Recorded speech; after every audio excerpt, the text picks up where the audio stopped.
A UN team, as we had mentioned to you, UN team led by Vladanka Andreeva, the resident coordinator for the United Nations in Azerbaijan, visited the Karabakh region of Azerbaijan yesterday. It was a day trip, but they got to see quite a bit. The mission was aimed to assess the situation on the ground and identify the humanitarian needs of both the people remaining and those who are on the move. In parts of the city visited by the team, they saw no damage to civilian public infrastructure, including hospitals, schools and housing, or cultural or religious infrastructure.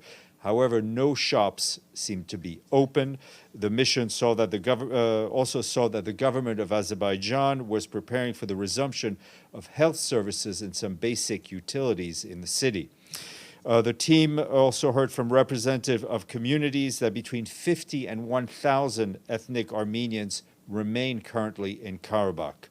Our colleagues were struck by the sudden manner in which the local population fled their homes and the suffering that experience must have caused them.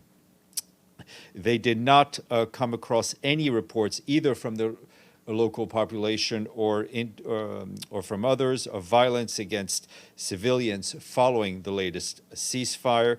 No destruction of agricultural infrastructure or dead animals was seen by members of the UN team.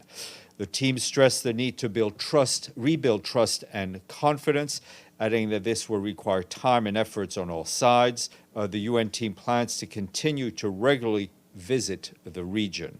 Meanwhile, we are also responding, of course, to the needs of new arrivals at reception centers in Armenia.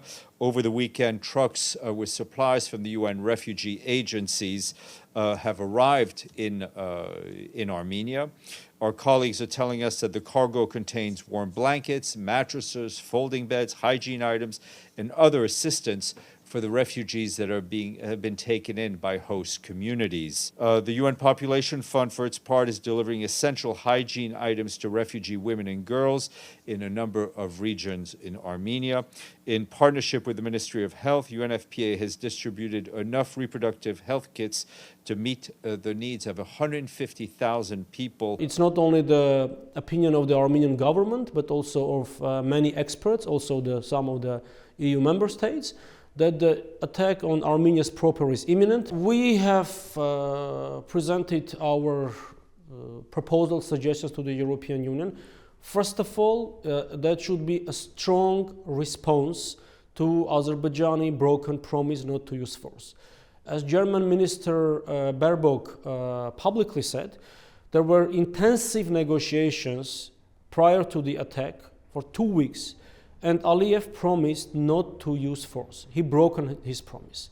We suppose that should be consequences for that.